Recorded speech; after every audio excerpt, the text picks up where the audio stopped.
جمعرات کے دن جو شخص اللہ سبحانہ و تعالیٰ کے ان ناموں کا ورد کرتا ہے یا قرآن پاک کی اس صورت کا عمل کرتا ہے، اللہ غیب سے اسے رزق عطا کرتے ہیں، مال عطا کرتے ہیں، دولت عطا کرتے ہیں۔ رزق، مال، دولت کے لیے مجرب وظیفہ ہے۔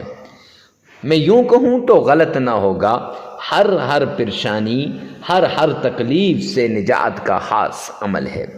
جو شخص اللہ سبحانہ و تعالیٰ کے اس نام یا قادر یا نافع، آپ نے تھمبنیل پر بھی دیکھا ہے، ان ناموں کے ساتھ ورد کرتا ہے، رب کائنات کی قسم جب انسان ہاتھ نیچے نہیں کرتا کہ اللہ اس کی ساری مشکلات کو دور کر دیتے ہیں، ساری تکالیف کو ختم کر کے رکھ دیتے ہیں۔ اور اس کے ساتھ جو شخص قرآن پاک کی اس سورت کا ورد کرتا ہے، جو شخص قرآن پاک کی اس سورت کو پڑھتا ہے جمعرات کے دن، چونکہ جمعرات کا دن بڑا بابرکت دن ہوتا ہے، تمام لوگ جمعرات کے دن، تمام تصوف کے بڑے بڑے صوفیاء کرام، اولیاء کرام، بزرگان دین جمعرات کے دن اپنے مریدوں سے خاص عمل کرواتے ہیں۔ تو جمعرات کے دن صدقے دل سے جو شخص گھر بیٹھے یہ عمل کرے گا، جو شخص تنہائی کے اندر یہ عمل کرے گا، جگہ کی کوئی قید نہیں ہے، مسجد ہو، گھر ہو، تنہائی ہو، جہاں کہیں بیٹھ کر اکیلے میں اس عمل کو کرے گا، اللہ اس کی ساری مشکلات کو دور کر دیں گے، ساری تکالیف ختم ہو جائیں گی۔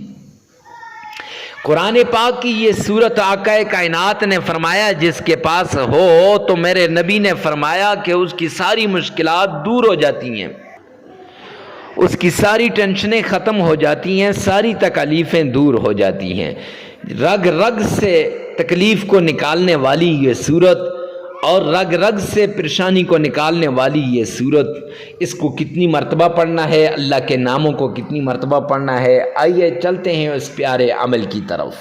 خود ہی سورہ فاتحہ کے فضائل کو آپ تفسیر میں جا کر دیکھیں، بزرگان دین کی کتابوں میں جا کر دیکھیں، آپ کو خود پتہ چل جائے گا کہ آج کا یہ جو عمل ہے کتنا مجرب، آزمودہ اور کتنا نایاب عمل آپ سے شیئر کرنے جا رہا ہوں۔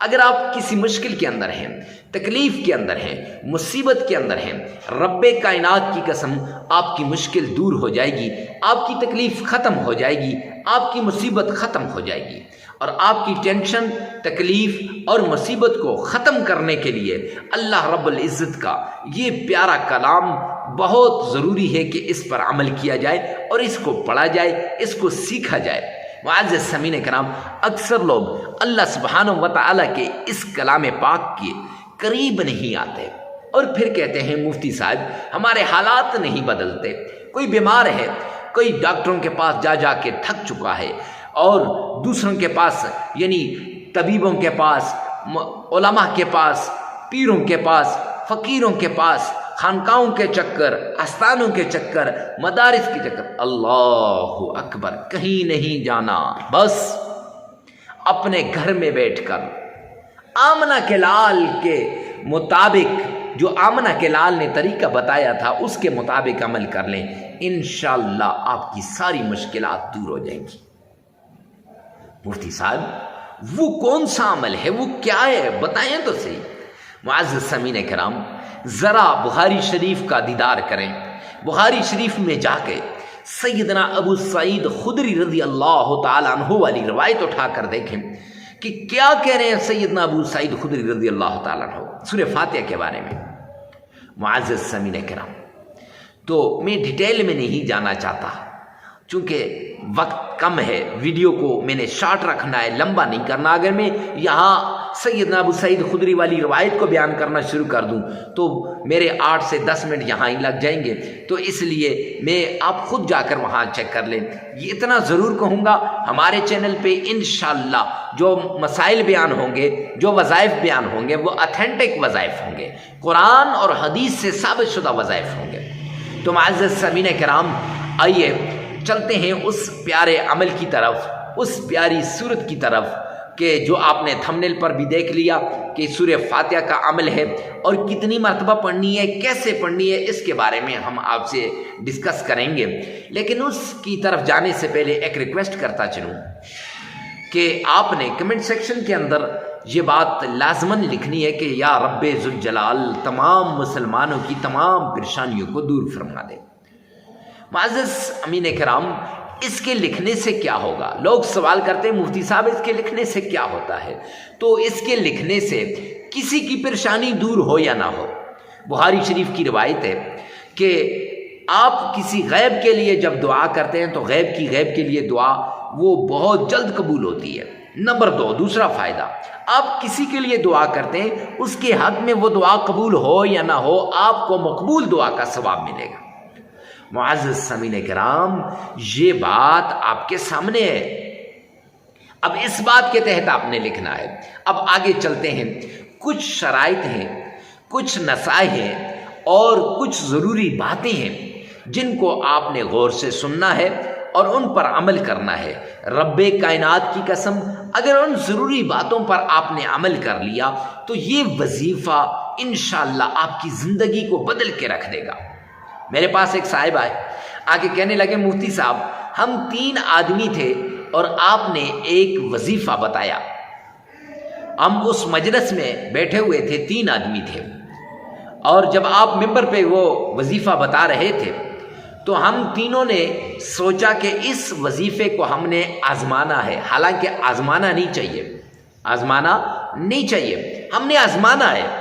اب 2 نے صحیح طریقے سے کر لیا، میں رہ گیا، میں نے بھی شروع کیا، 2 کو فائدہ ہوا لیکن مجھے فائدہ نہ ہوا۔ تو میرے پاس آیا، میں نے کہا جی آپ نے ذرا بتائیں آپ نے کیسے کیا، کیسے آپ نے سنا اور کیا آپ نے کیا؟ تو وہ بیچارہ شروع کی بات اور آخر کی بات بتا رہا تھا، درمیان میں جو شرائط ہیں، جو ضروری باتیں ہیں، ان کو سکپ کر رہا تھا۔ تو معزز سامعین کرام، اصل تو یہ ہے کہ یہ ضروری باتیں، ان میں سب سے پہلی ضروری بات کیا ہے کہ حرام کا لقمہ نہیں کھانا، حرام سے آپ کا پہننا، یہ جو کپڑے، آپ کا کھانا، آپ کا پینا، یہ حرام نہیں ہونا چاہیے۔ حرام سے بچیں۔ اگر آپ حرام سے بچ گئے، انشاءاللہ آپ کی دعائیں بھی قبول، آپ کی تسبیحات بھی قبول، آپ کی عبادات بھی قبول، آپ کے فضائل، یہ وظائف بھی قبول ہوں گے۔ لیکن اگر آپ کا کھانا پینا پہننا حرام ہے تو نہ عبادات قبول، نہ تسبیحات قبول، نہ فضائل، یہ وظائف قبول ہوں گے، کچھ بھی قبول نہیں ہوگا۔ میرے آمنہ کے لال نے فرمایا ہے، عبداللہ کے در یتیم نے فرمایا، 1 لقمہ حرام کا 40 دن تک آپ کی عبادات قبول نہیں ہوں گی۔ اللہ اکبر۔ دوسری بات، آپ نے نمازیں پڑھنی ہے، 5 وقت کی نمازیں پڑھنی ہے۔ معزز سامعین کرام، اگر آپ 5 وقت کی نماز نہیں پڑھیں گے، رب کائنات کی قسم پھر آپ کی مشکلات کے اندر اضافہ ہو جائے گا۔ کیوں؟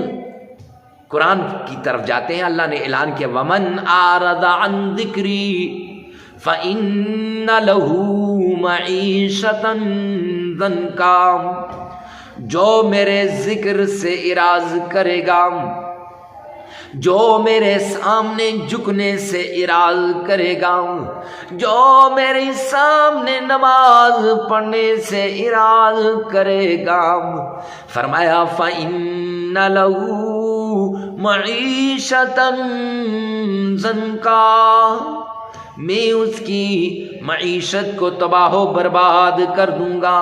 کون کہہ رہا ہے؟ رب رحمان فرما رہے ہیں، ارے میرے بھائیو یہ تو بتاؤ، کیا کوئی اللہ سے مقابلہ کر سکتا ہے؟ نہیں کر سکتا نا۔ کیا اللہ کے سامنے کوئی مد مقابل آ سکتا ہے؟ نہیں آ سکتا۔ تو رب رحمان کا اعلان ہے کہ جو نماز نہیں پڑھے گا، فرمایا اس کی معیشت کو تباہ و برباد کر دوں گا۔ کیسی بات ہے؟ اب اس کی معیشت تباہ و برباد ہو جائے گی، اللہ اعلان کر رہے ہیں، اور بندہ کہتا ہے نہیں جی میں نے نماز نہیں پڑھ۔ کیا ہوتا ہے نماز میری مرضی پڑھوں یا نہ پڑھوں؟ نہیں 5 وقت کی نماز، ہاں اگر رہ گئی تو بعد میں ادا کر لو۔ تیسری بات، اکیلے میں تنہائی میں ایسی جگہ میں بیٹھ کے آپ نے نماز یہ وظیفہ کرنا ہے کہ جہاں پر کوئی ڈسٹرب کرنے والا نہ ہو، ڈسٹربنگ کریٹ کرنے والا کوئی نہ ہو۔ تو معزز سامعین کرام، یہ شرائط ہیں، ان شرائط پہ کریں۔ رب کائنات کی قسم، میرا اللہ آپ کی ہر دعا کو قبول کرے گا، ہر تسبیح کو قبول کرے گا، ہر عبادت کو قبول کرے گا، ہر وظیفے کو قبول کرے گا۔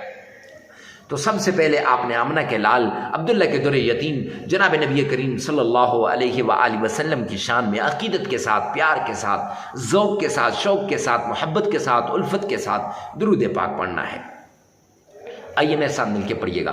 اللہم صلی علی محمد وعلی آل محمد کما صلیت علی ابراہیم وعلی آل ابراہیم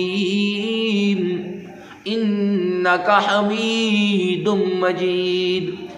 اللہم بارک علی محمد وعلی آل محمد کما بارکت علی ابراہیم وعلی آل ابراہیم انک حمید مجید۔ یہ درود پاک آپ نے 3 مرتبہ پڑھنا ہے۔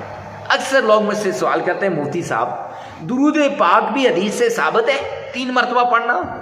میں کہتا ہوں اللہ کے بندو، جب یہ کہہ دیا ہے کہ ہر بات حدیث پاک سے ثابت ہے تو دیکھیں نا، جامعہ ترمذی جلد 2 کی روایت ہے، سرور کونین تاجدار مدینہ جناب مدنی کریم صلی اللہ علیہ وسلم نے فرمایا، آقا کا آپ فرمانے علی شان ہے کہ جو شخص 3 مرتبہ درود پاک پڑھتا ہے وہ اللہ کی ذمہ داری میں آ جاتا ہے۔ اور معجم کبیر کی روایت ہے کہ جو شخص ان گنت مرتبہ، لاتعداد مرتبہ درود پاک پڑھتا ہے، فرمایا وہ اللہ سبحانہ و تعالی اس کے ہر کام کو ایسے کرتے ہیں جیسے بال سے آٹے سے بال نکل جاتا ہے، ایسے آرام سے اس کے ہر کام ہو جاتا ہے۔ معجم کبیر کی روایت ہے کہ ہر کام ہو جائے گا، اس کی ذمہ داری اللہ کے ذمہ، اللہ اس کے پہاڑ جتنا قرض جو ہے وہ اتر جائے گا۔ تو 3 مرتبہ پڑھنے کے بعد آپ نے 41 مرتبہ ایک جگہ بیٹھ کر آپ نے 41 مرتبہ یہ سورت پڑھنی ہے۔ الحمدللہ رب العالمین الرحمن الرحیم مالک یوم الدین ایاک نعبد و ایاک نستعین اہدنا الصراط المستقیم صراط الذین انعمت علیہم غیر المغضوب علیہم ولا الضالین آمین۔ یہ سورت آپ نے پڑھنی ہے۔ سورہ فاتحہ ہر انسان مسلمان کو یہ یاد ہوتی ہے، یہ 41 مرتبہ پڑھنی ہے۔ اور پھر اس کے ساتھ قرآن پاک کی چھوٹی سی آیت ہے، سلام علی نوح فی العالمین، یہ آپ نے پڑھنی ہے۔ معزز سامعین کرام، اور اللہ کا پیارا نام یا قادر یا نافع، یہ 313 مرتبہ پڑھنا ہے۔ پہلے 41 مرتبہ آپ نے سورت پڑھ لینی ہے سورہ فاتحہ، پھر 313 مرتبہ آپ نے سلام علی نوح فی العالمین پڑھنی ہے، اور 313 مرتبہ یا قادر یا نافع پڑھنا ہے، اور پھر آپ نے 3 مرتبہ درود پاک پڑھنا ہے۔ عمل مکمل ہو جائے گا۔ 3 دن بھی کر سکتے ہیں، 5 دن بھی کر سکتے ہیں، 7 دن بھی آپ اس عمل کو کر سکتے ہیں۔ اس عمل کے لیے جگہ کی کوئی قید نہیں ہے، چلتے پھرتے بھی آپ اس عمل کو کر سکتے ہیں، اور وقت کی کوئی قید نہیں ہے، فجر، ظہر، عصر، مغرب، عشاء، جس وقت آپ کو وقت لگے اس وقت آپ نے یہ عمل کرنا ہے۔ معزز سامعین کرام، ویڈیو کو ثواب کی نیت سے صدقہ جاریہ سمجھ کر آگے شیئر کرنا مت بھولیے گا۔ اللہ میرا اور آپ کا حامی و ناصر ہو۔ والسلام